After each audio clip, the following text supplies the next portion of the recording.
So I want to thank you for joining the IMB Women in Entrepreneurship series. You're And welcome. first person I thought about was you. So I Oh, wanted to talk about you and your journey through authorship or being an authoress, like I like to say from Girlfriends, how Maya used to say it. And so I wanted to finally talk about your book and just how you can help inspire other women of color into getting into the writing industry. I don't know how guys call it, book industry or the writing publishing industry. That's what yes, I yes. publishing. I'm acting like I ain't go to school, but yes, I feel like I ain't going to school either. I got my little book next to me to hug me for inspiration for the questions as we go through them. We only have like a couple of questions. I think it's not more than like 8 questions because I wanted to keep it quick because I know you have a tight schedule.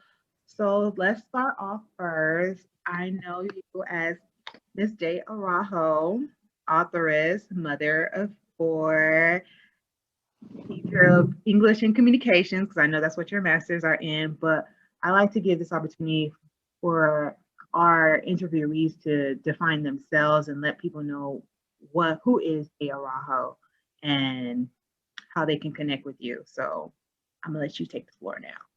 I think that's a very interesting question because I've been learning a lot lately about myself, and that is I'm human.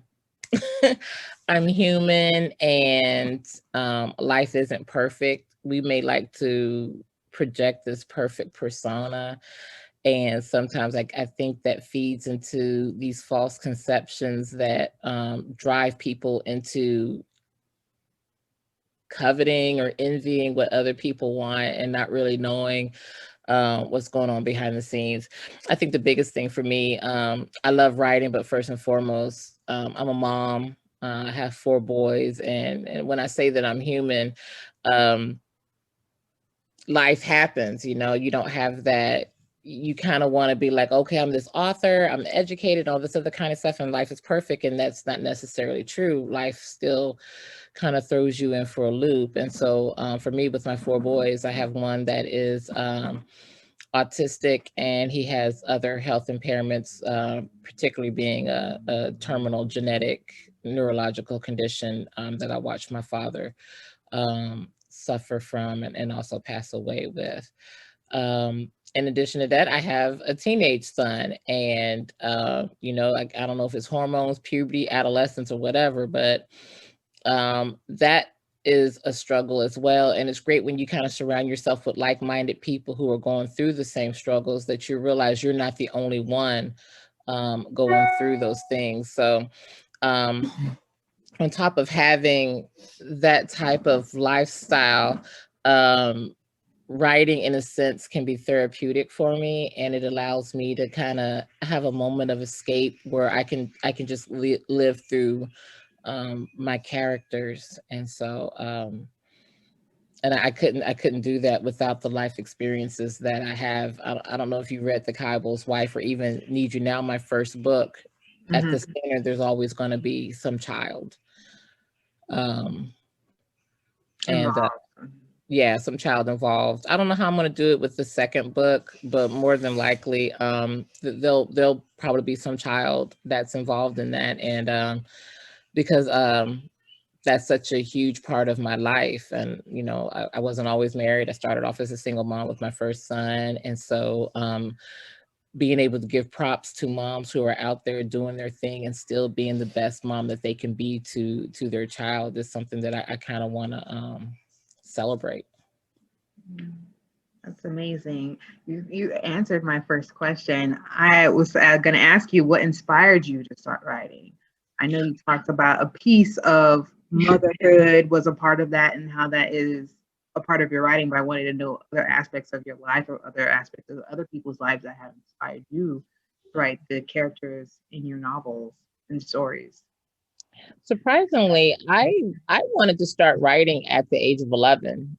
My mom used to work at this bookstore, this book factory, and they would literally tear the covers off the books because they wanted to save the covers so they can put them like on a billboard or whatever. And then they would chuck the books. So my mom would come home with trash bags full of books and stuff like that. So they got me into reading. I was a voracious reader. Whatever she brought, I would devour it in no time flat. And then that transferred over to me wanting to write my own stories. It's like those voices were just in my head, and I really wanted to get those down on paper. So at the age of 11, I knew I wanted to be a writer. There was no doubt about that. And I started writing stories.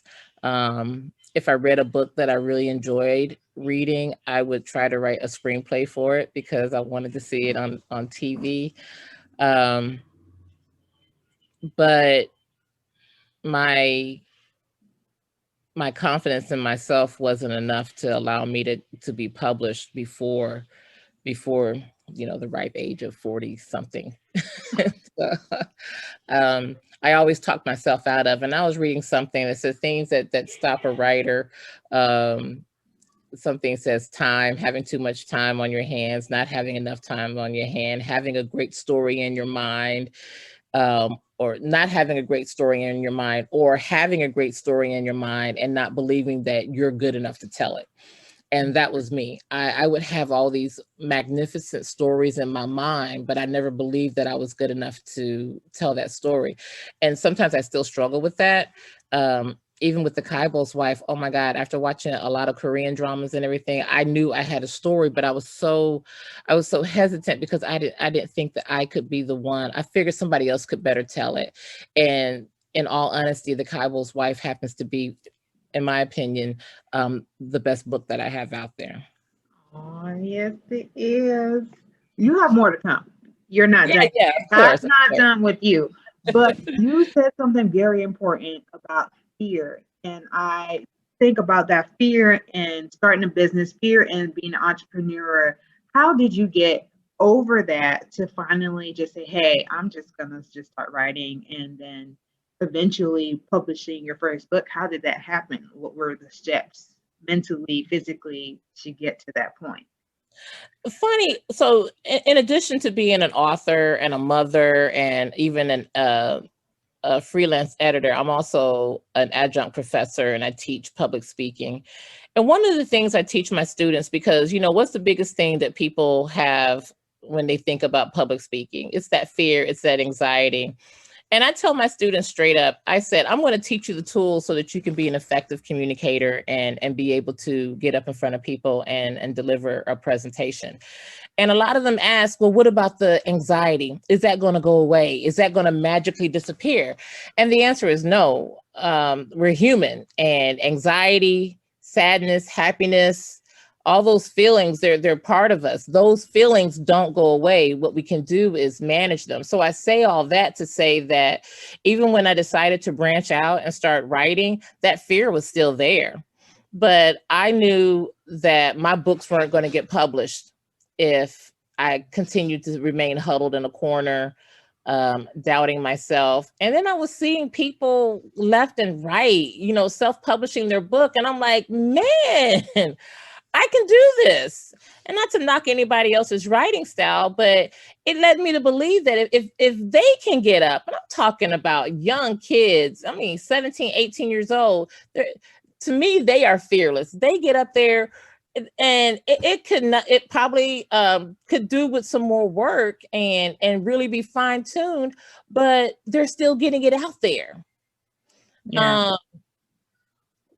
Good reviews or not, they're still getting their work out there. And because they are able to push past what other people may think or even their own self, these guys are able to grow and progress as writers because they're getting their books out there. And that was the one thing that really inspired me, was just really seeing, you mentioned earlier, you're from this technological age, and just really seeing this generation not being afraid of going after what's theirs. That's one thing I got to give it to them. Yeah. They may have some fear about something else, but if they know they want something, they're not going to allow somebody to tell them that they can't do it. And they go after what they want. And even if they get one reader, they keep pushing those books out. And I'm like, if they can do it, I know I can do it as well. I Oh, think that was one of the. ooh, that was a word. That touched me, honey. That touched me because I understand that fear, but you got to understand there's a market for everybody, and someone is going Yes. to love and read your work, your Yeah. creativity, and they connect with you and they see you and you see them. So, Yeah. And I like to just piggyback on that. Not everybody's going to like what you produce. I could look at somebody and I'm like, man, and they're published, but then they have a niche that really loves and just really absorb everything that they write. So don't let nobody tell you and nobody's going to read your book. You don't know who's out there waiting for your book to be published, waiting for your story to be told, and go for it. good. Well, I wanted to know, how do you self-publish? That's just, I don't know if you can break that down very quickly or. Yeah. Oh my God. It's a process. And I'm actually looking into it for, I have an elderly friend, and this lady has seen some things. She's been through some things. Um, and she's written a short story and she really wants to get it published and stuff like that. So I'm kind of helping her with the process. And one of the things she's finding out is that there are a lot of vanity press out there that tell you, oh, let us publish your book. All you have to do is pay us $1,900 and we'll get a book out there for you. Those are vanity presses. And I will tell you in a heartbeat, beware of the vanity press. If you really want to go through the self-publishing route, I say try Amazon, Ingram Spark, Lulu, .com. Those are some great places to start. I've done Lulu, I've done Ingram as far as print, but in my opinion, Amazon is the best platform to go through for the ebook. Amazon has so many things set up for indie authors to where they can market their books, they can publish it, they can put their books on sale, they can go through Amazon's Kindle Unlimited, which although your book is being read for free, it's getting a lot of traffic, it's getting a lot of clicks. So and I haven't seen that in any other platform the way Amazon does it. When I did the Chaebol's Wife through Amazon, I was getting foot traffic through Australia, the United Kingdom, France, Japan. Everybody was reading my book, and um, that's not to say I don't know if Ingram Spark has that or not, but I didn't see it as much as I did with the Chaebol's Wife for my third book, which I did my third book through Ingram Spark, and I'm not getting a lot of that traction like I did through Amazon.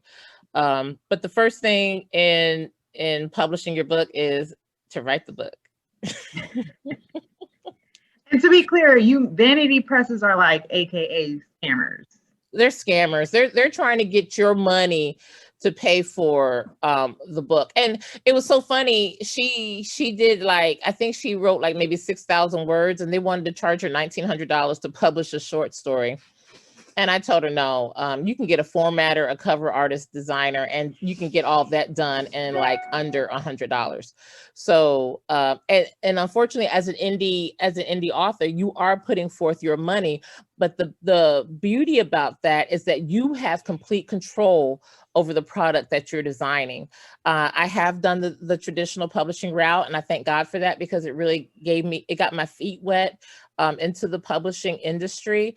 But they design your cover art. You don't have that much of a say in that. You only get so much of your royalties, and you probably get a little bit of funding that goes towards marketing. And people say, well, if I go traditional publishing, they'll market my book. Only to an extent. At the end of the day, it's still the author's responsibility to go on ahead and put their energy, their money, and time and effort into publishing their book. So there's some pros and cons with traditional publishing. If people can get a traditional publisher, that's great, because sometimes a traditional publisher can get your book on shelves, where most indie authors don't have um, that opportunity. But a lot of people are ebooking it. Mhm. I still love going to Barnes and Nobles and looking at books and stuff like that. But to be honest with you, a lot of people are downloading books and they're reading them like crazy. And it's almost like people who binge watch on Netflix. It's there, it's at the ready. They don't have to leave their house. They can just download a book and then go ahead and start reading it. So that's the beauty about publishing an ebook, and then of course also going through Amazon. No, definitely. Amazon providing all types of services Yeah, 24/7, 365. for real. Okay, well, back to the story of the Chaebol's wife.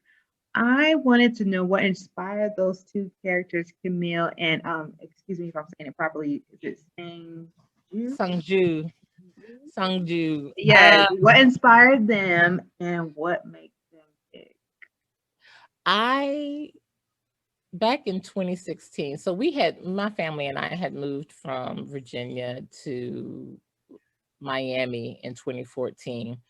And I was, I was optimistic. I was open to um what Miami had to offer, but unfortunately it seemed like once one bad thing happened, everything happened. And I think the biggest thing that happened for me was a miscarriage that I had. It was really hard for me to get over that.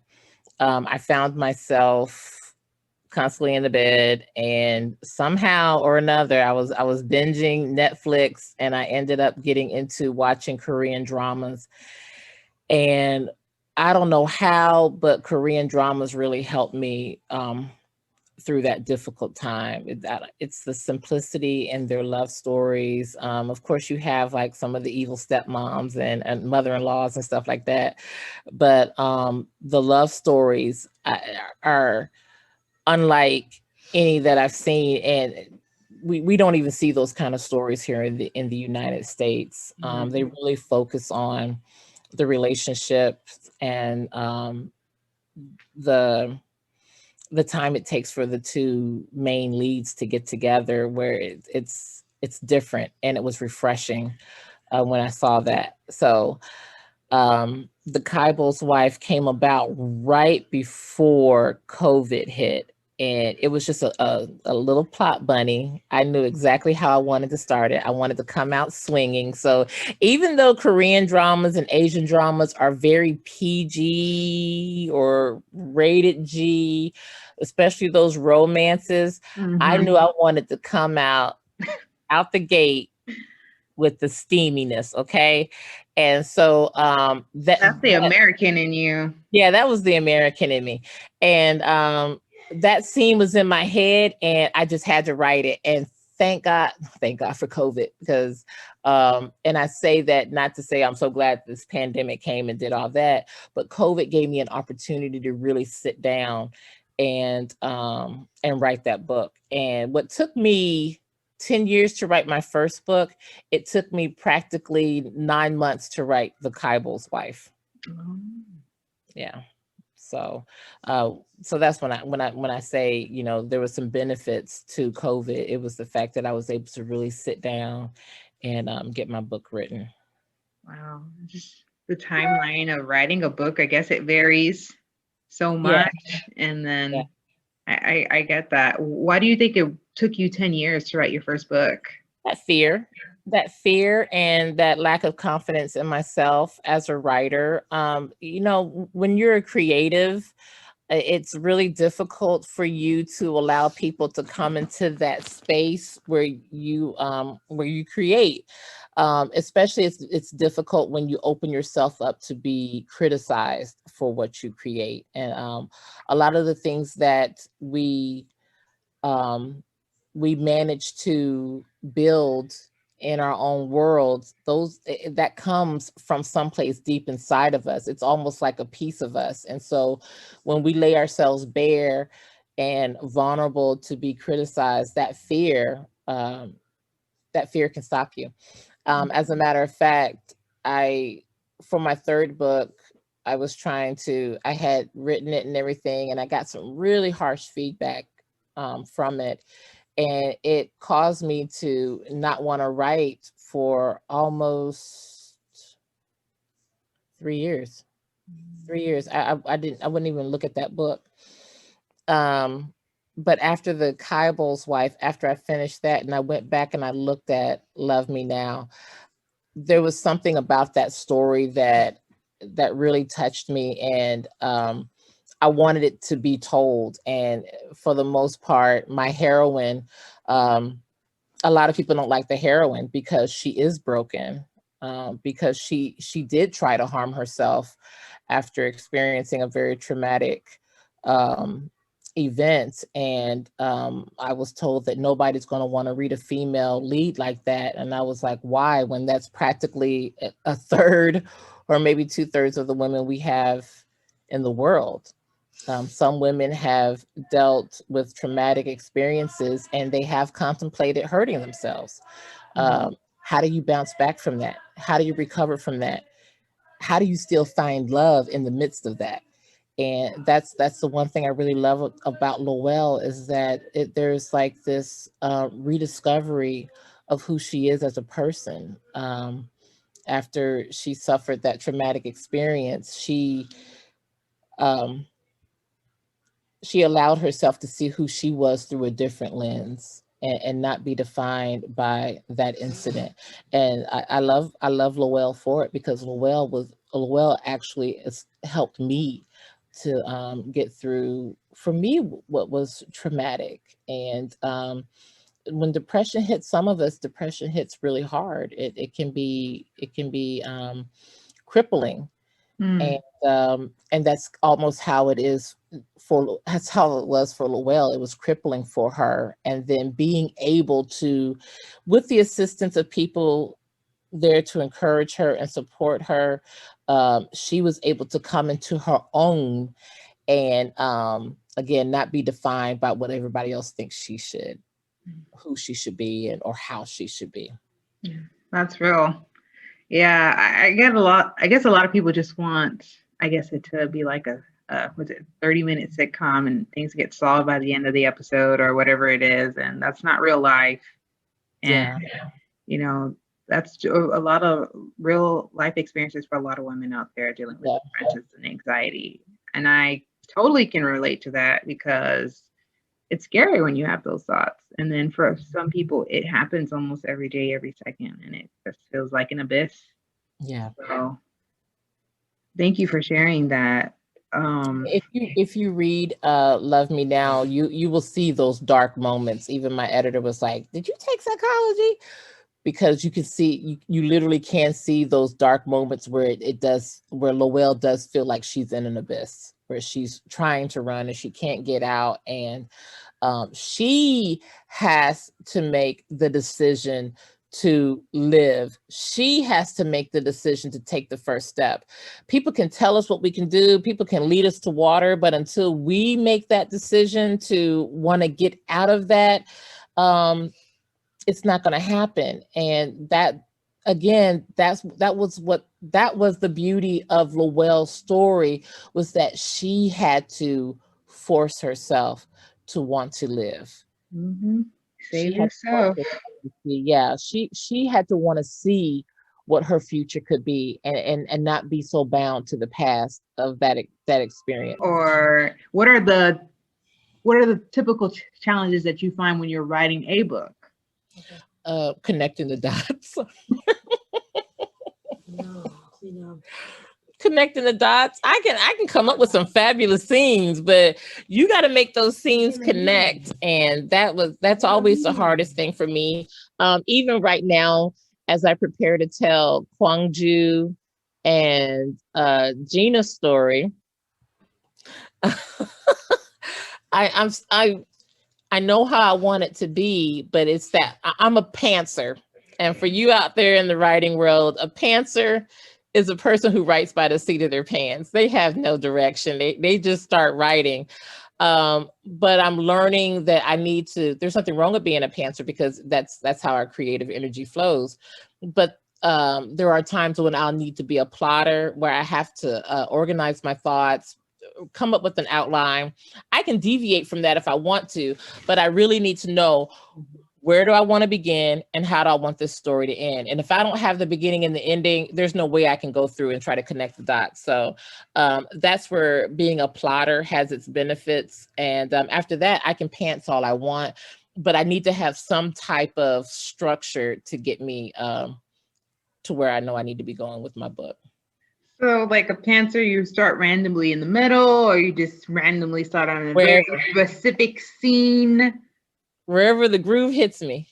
I think I'm a pantser too, because I'll start somewhere, have a really juicy middle, and then I'm like, okay, where do you start from the beginning and how do you end it? And then also not even how you want to end it, how can you, because everything is synergy. How do you keep it going? And then how do you keep it going on different avenues? And then just exactly your audiences on these various journeys. And then does it make sense? And that's the other thing. Are you tying everything together concisely? Do you have any plot holes? That was, despite how good I think the Chaebol's wife was, there were some plot holes or some things that I could have done differently. And we talked about that where, a lot of people aren't into the strong alpha male and how easily Camille forgives, her estranged husband. So you got to watch out. Those people that's real too. They were forgiving their boyfriends and husbands and partners or whoever. So they how people be like, yeah, girl, leave him. I would have left him too. And then they roll around and sleep next to that again, and if we haven't walked a mile in those shoes, that's why I never say, when I was little, oh, I would never do that. I would never do that. And here you are as an adult and you're doing it. So I try not to ever say, oh, I could never do that. God has given me enough experience to let me know I cannot cast the first stone at anybody. So, and you're right. Some people are able to forgive and move on. And I think what people didn't like was that, what could stop him from being, doing that again? It's fiction. This is how I wanted to end the story, and that's how it's going to be. And then with Kwangju and Gina, I can of course add more because Kwangju and Songju are brothers. So you can still what I might have left open for people in the first book, I can totally fill that up in the second book. But again, that's real life. You don't know how you're going to handle a situation, especially when your heart's entwined in it. And a lot of people say, "Oh, she was entwined in the sex." Yeah, she was stigmatized. Yeah, she was, and it made some women feel a certain kind of way. And my question would be why? Yeah. So my question would be why? Why does it trigger you that way? And again, there is a song and I love it. It's by Natalie Cole, and Natalie Cole says, "I can't say no if you ask me." She says, "If you told me tonight to get up, pack my bags, let's go away, I wouldn't even care what my mama and my daddy might have to say." She says, "If I had a dime, I'd keep the penny, I would, and gladly give you the 9. When our heart, this woman, if she had a dime, she would keep just 1 cent and give her lover the other. And I love Natalie Cole's song. If you ever get a chance to listen to that, that's just how I feel. And like, there's this one verse where she says, "Sometimes I get so angry with him. I walk around and I pout all day. And then he kisses me and asks me, do I love him in that sweet, soft, sexy kind of way?" Girl, I can be mad as at my husband. But if he look at me a certain way, I'm like jelly. I'm jelly. And why do people, and I guess if people if those experiences didn't end well for them, yes, they may feel a certain kind of way. And that's not to say that my relationship with my husband is the perfect one, but he still keeps my motor revving. Oh, he's the one. I understand. Yeah. I understand. Yeah. Oh, honey, I don't. That's that heavy. I like to call it the haze. That heavy drug kind of love. Yeah. Not for me, honey. I went to rehab. I just I like I to thought I be did too. I like to be in control because I understand. I know the feeling you feel so lost, but it's just so And that's intoxicating. why You we hate can't it. help yourself, and it's just you spinning, and then you just need more. You just need like Yeah. air, and then you're just doing all these crazy. Okay, I'm not gonna go. I'm not gonna tell my But you're business, right. but ooh, I just didn't And that's like why that we feeling. hate it, because we're not in control. Our heart's in control and we can't stand it. And I think that's probably why a lot of women are triggered, because they want to have that control over the relationship. But and to an extent, yes, you do. You want to be independent. Love can't fix everything. Love can't be a blanket umbrella for everything. But when Or your pay the heart, bills. yeah, love can't pay the bills or anything. But when your heart is really into it, yeah, it sometimes you don't think clearly. But I like what someone said once, and I realized that as I gotten older, that love, how they say love and colors, love is blue. Love brings you peace. And that's what I wanted in a part of peace. That comfort, that solitude. Not that red. That red can happen sometimes, but not that red. Because it's Yeah, just like, oh my goodness, you know. but But I even that understand what red you're saying. fades out, and you Mm-hmm. want to be left with that peace. So yeah, you're absolutely right. Yes, love in the blue. Oh, okay. So I wanted to ask you, what advice would you give new writers? We talked about self-publishing. We talked about looking out for vanity scammers, or was it vanity press that you called Yeah. it? What do you? And then we talked about traditional publishing. What do you give advice for writers trying to start out? Do they need an agent? How do they start organizing themselves? You talked a little bit about Amazon and just kind of getting yourself out there. What other advice or key components do you give them? I think an agent, if you can get an agent, that's really good, because your agent will be able to help you in that publishing process. Your agent would also be able to help you broker the best deal for your book. But in reality, it's not easy to get an agent.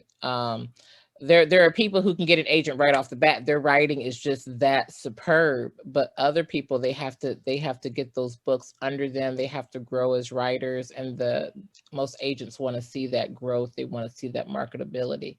I do not have an agent, but it's definitely something that I would consider doing.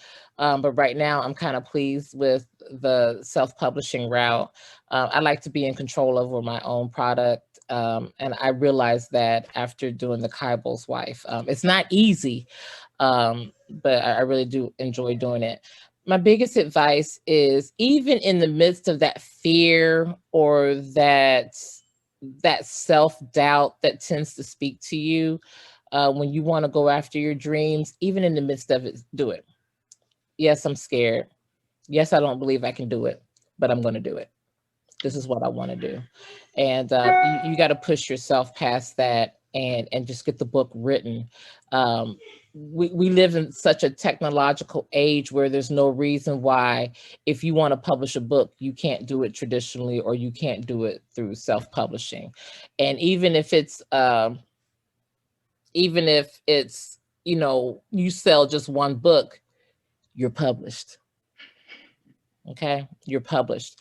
Brenda Jackson talks about how it was really hard for her to break out into the romance genre, because it was so saturated by non-POC writers. And being told left and right, people aren't ready for your stories, and so forth. But that didn't stop her. She ended up writing her book and publishing it herself, and selling her books out of the back of her trunk, because she knew she wanted to be a writer. And someone got a hold of one of her books, and they were like, "Oh my God, we need to. There's an audience that's hungry for this." And that's how we started seeing more of the arabesque in Harlequin, more Black authors breaking out into the industry. So um, even if it's just that one person, you keep writing, that one person's going to tell somebody else, and they're going to tell somebody else, and they're going to tell somebody else, and the next thing you know, you got a following. So just write. Even if at the beginning you're writing, no, let me rephrase that. Always write for yourself. People say write for the audience. Write the stories you want to write. Don't write stories that other people are going to want to read. Write the stories that you want to write, and I guarantee there's going to be somebody out there that's going to want to read it. I think when we try to transform ourselves or mold ourselves into what the mass populace wants, I think it becomes tedious, and we lose that that drive and that verve for writing. So for me, I write what I want to write. If I want to write about genies, if I want to write about vampires and werewolves, if I want to write about, K-drama romances, I write what's in my heart to write, and I don't necessarily write for my audience. I appreciate them and I thank God for them, but I'm writing because of the stories that I have in my heart. Mm. Well, you speak about romance, but for the readers who don't know, you say you like a lot of K-dramas and you're inspired by K-dramas, but for the people who don't know, your lead character, Camille, is Black. She's a chocolate lady. Yes, she is. So, what inspired you not only to write romance, but write interracial romance and I that experience as a Black woman? I have always wanted to write interracial relationships. I was a military brat. I had the luxury of being able to grow up in a military environment. It was a melting pot, and I really wasn't exposed to the fact that I was different based off the color of my skin growing up. Some people say, hey, they knew it right off the bat. I really didn't. My dad used to tell me, Dan, you see life through rose-colored glasses, okay? And so I knew that's what I wanted to write. Actually, when I was younger, my characters were not Black. My characters were white because I feel that I didn't have a strong sense of identity. And it wasn't until I went to college and I immersed myself in like Afro studies and really started learning my history and knowing who I was, that I start wanting my characters to represent who I looked like.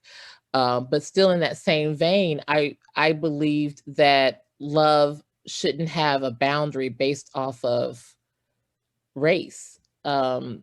If you love somebody, it should be because of how they treat you and how they make you feel, not because you guys come from the same type of culture, you guys come from the same ethnic background.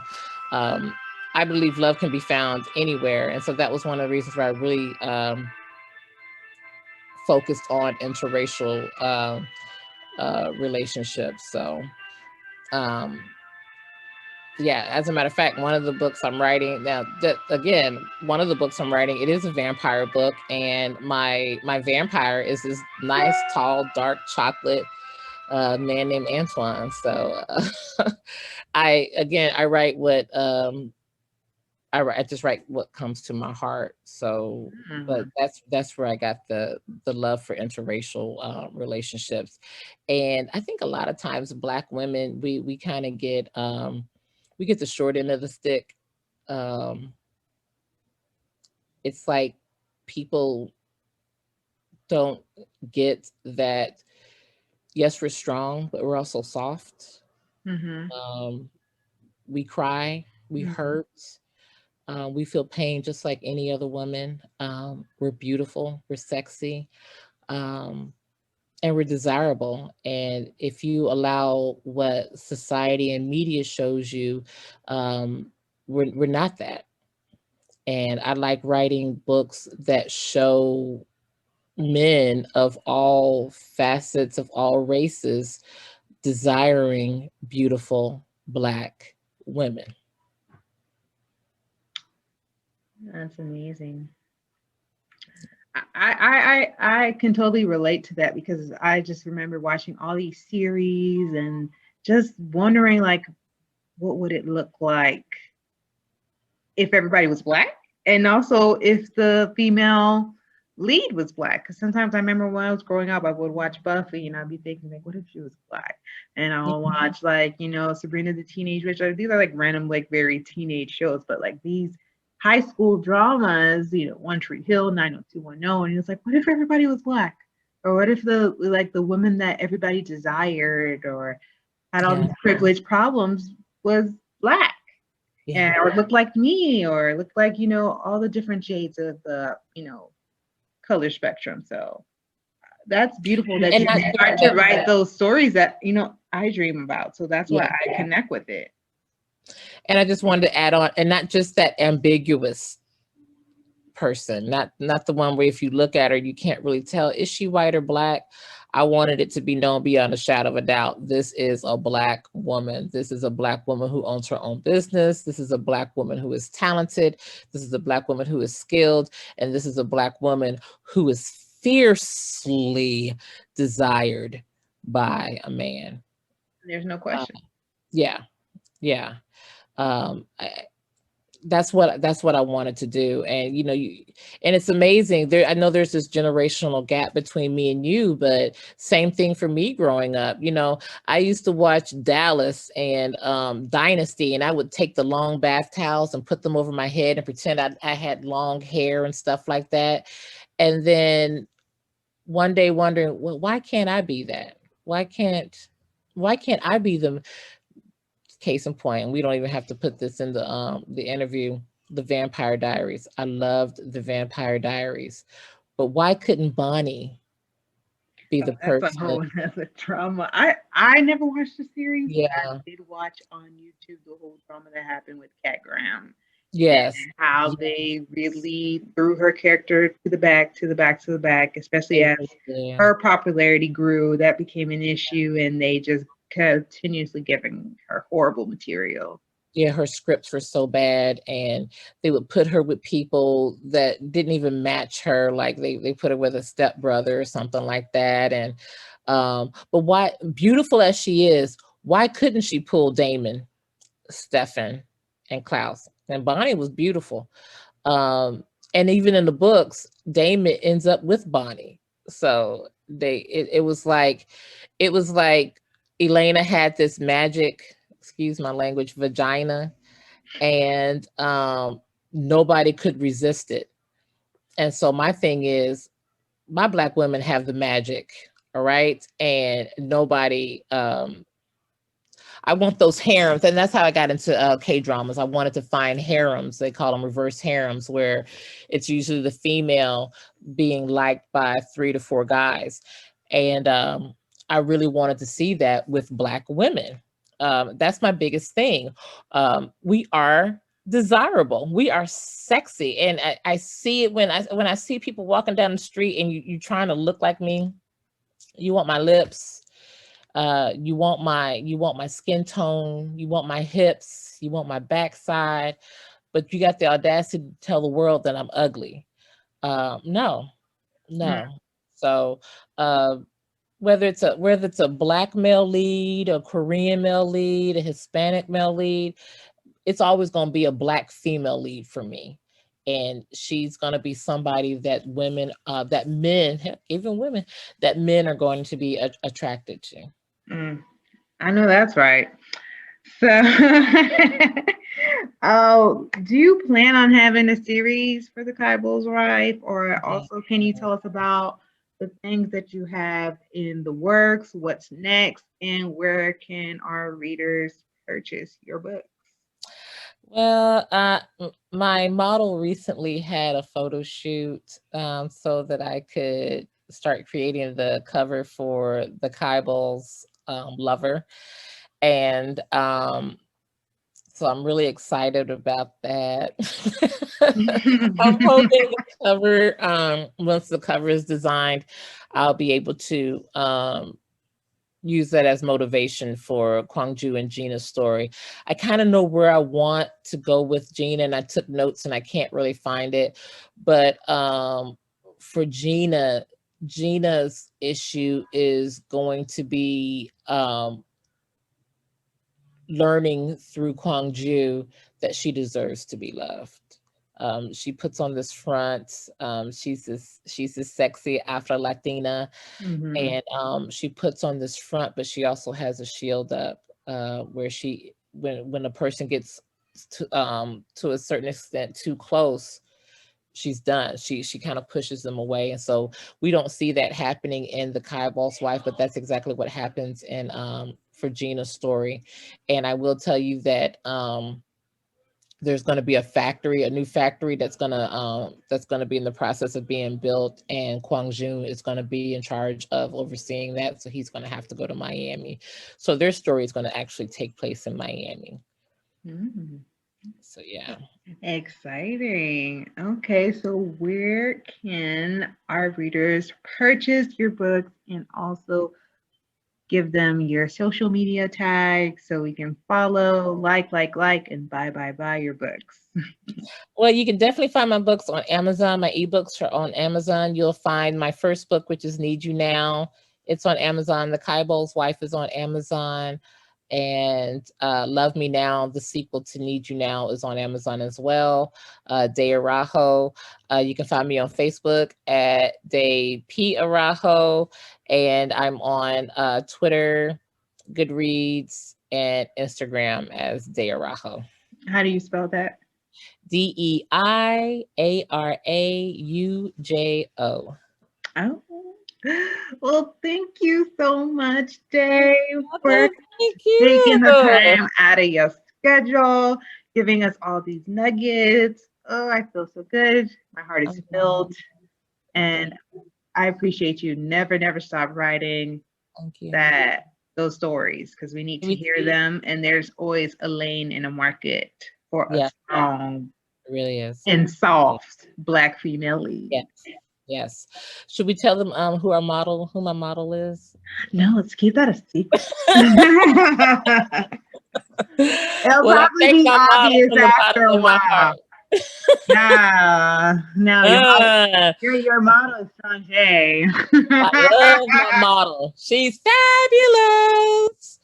But yeah, so thank you so much for having me. I really appreciate being able to come on and talk about not only my books but just writing in general. I love writing. I strongly believe it's one of the gifts that God gave me, and I'm so glad that even though it's now in life, I'm finally getting to see my dream come true. And if that's a testament to anybody, it doesn't matter how young you are, how old you are. If you have a dream, go for it.